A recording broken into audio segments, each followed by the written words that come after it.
Europe 1 matin. 7h, 9h30, Bruce Toussaint. Toujours plus haut, toujours plus loin, les hommes rivalisent d'originalité pour construire des tours toujours plus immenses. Alors aujourd'hui, le record est détenu par Dubaï, mais les Chinois n'ont pas dit leur dernier mot. Ils annoncent une tour de 838 mètres de haut. C'est quasiment c'est 2,5 fois la tour Eiffel. Voilà, comme ça c'est simple. Pourquoi cette course vers les hauteurs? Jusqu'où pouvons-nous monter? On en parle dans le supplément magazine d'Europe 1 matin avec nos invités. Philippe Cachot, bonjour.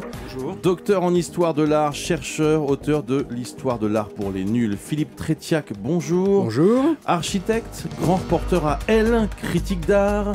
Auteur du livre Faut-il pendre les architectes, paru il y a une dizaine d'années, mais qui vient d'être édité en poche. C'est vrai. Les folies des grandeurs, la folie des hauteurs, c'est maintenant. J'ai mon bureau en haut d'une tour, d'où je vois la ville à l'envers, d'où je contrôle mon univers. Contrôler l'univers, comme le chantait Claude Dubois dans Starmania. Première version de Starmania, c'est ça. Est-ce que tout ça, ça a un sens, j'allais dire, mythologique? Est-ce que c'est la tour de Babel qui donne envie aux hommes, aujourd'hui encore, de construire des tours de plus en plus hautes? Philippe Cachot, rappelons ce qu'était la tour de Babel.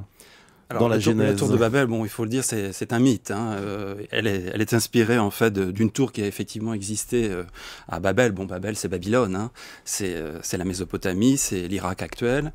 Et en fait, ça a été repris ensuite dans la Bible, dans le livre de la Genèse. Et ce qui s'est passé, c'est que effectivement, Dieu ayant voulu châtier les hommes d'avoir voulu construire une tour aussi haute, avoir voulu rivaliser avec le divin, eh bien les a condamnés. Alors, on peut se demander jusqu'où effectivement on va pouvoir aller. L'objectif de la tour de Babel, c'était d'atteindre le ciel. C'était d'atteindre le ciel, d'atteindre le divin.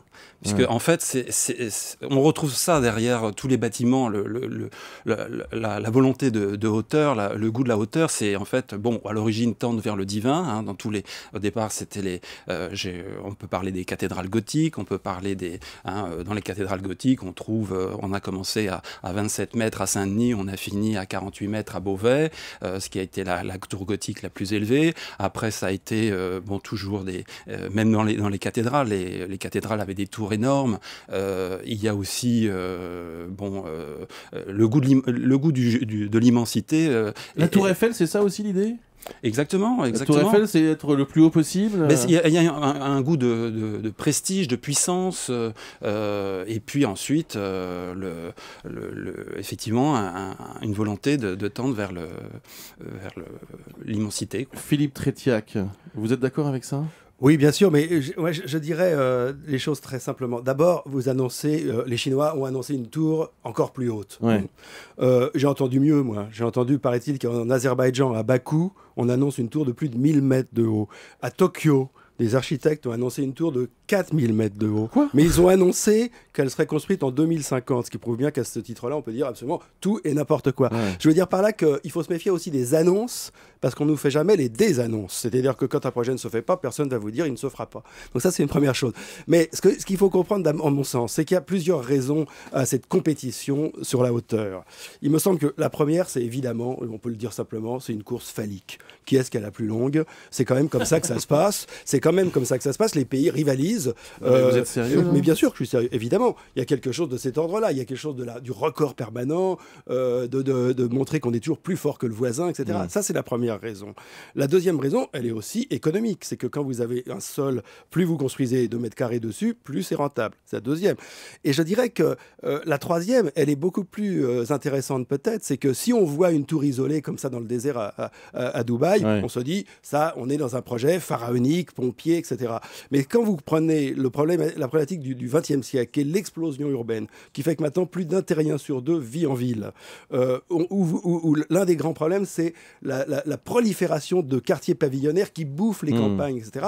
On se dit à un moment ou à un autre, peut-être qu'il faut accepter de construire plus dense, plus serré, et donc des tours. Alors, la tour dont vous parliez, c'est la tour Burj Khalifa, 828 mètres Burj Khalifa, à Dubaï. Ouais. À Dubaï, celle-là. Ouais. Dubaï, oui. C'est la tour que Tom Cruise escalade Absolument. dans Mission Impossible 4. Exactement. Oui, Oui. c'est très spectaculaire. Alors, Pourquoi est-ce qu'en France, on n'a pas succombé à ce phénomène des tours de plus en plus hautes? D'abord, il faut dire une chose.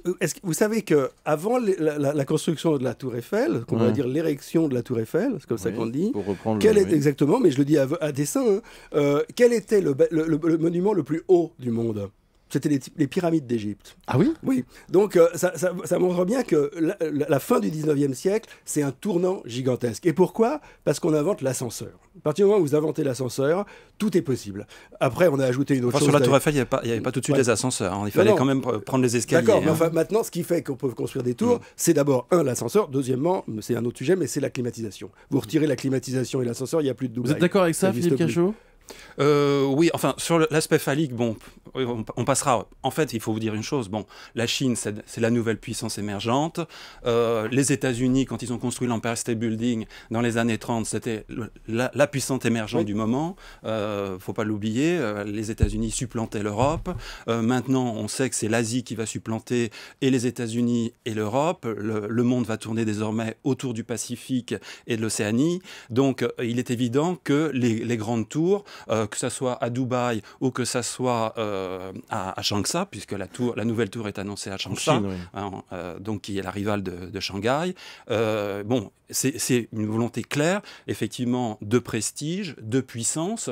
Et alors, effectivement, on pourra aller toujours plus haut tant que les moyens techniques le permettront, tant que la technologie le permettra, jusqu'au jour où, effectivement, à un moment donné, on arrivera à un stade limite. Hein. Il est évident qu'on pourra... Il y a des contraintes... Alors, justement, on va y revenir dans quelques instants sur Europe 1 avec nos invités. Est-ce qu'il y a une limite? Vous avez parlé tout à l'heure, Philippe Tretiak, de 4000 mètres projet des Japonais. On se retrouve dans quelques secondes.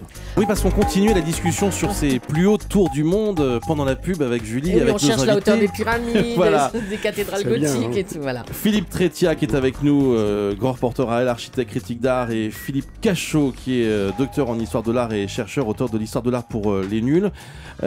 Juste avant de parler des futures limites, même si on peut dire aussi qu'il n'y en a pas après tout, est-ce que le 11 septembre, ça a changé quelque chose? Absolument pas. Ben oui. C'est tout le paradoxe de la situation, c'est qu'on n'a jamais autant construit de tours que depuis le 11 septembre, comme une sorte de défi, alors peut-être inconscient contre ce qui s'est passé. Est-ce qu'on n'a pas envie de démontrer que malgré ça, on va continuer à construire des tours?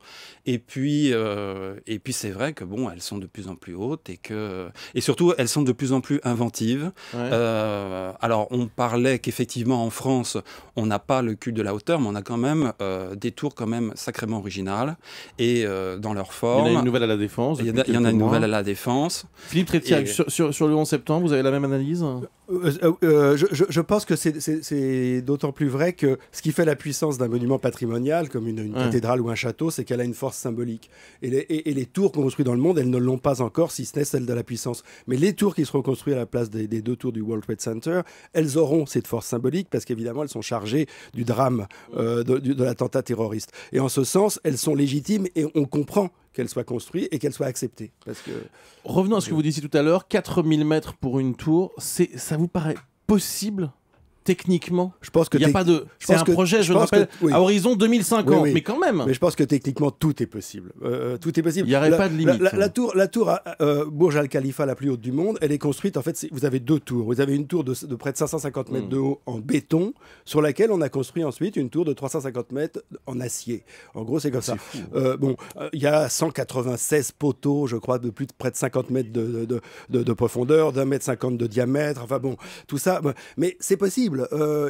L'évolution technique est telle, on fait maintenant des bétons qui sont beaucoup plus légers qu'autrefois, beaucoup plus résistants. Certains se disent que si les tours du World Trade Center avaient été en béton, le drame n'aurait peut-être pas été le même, etc.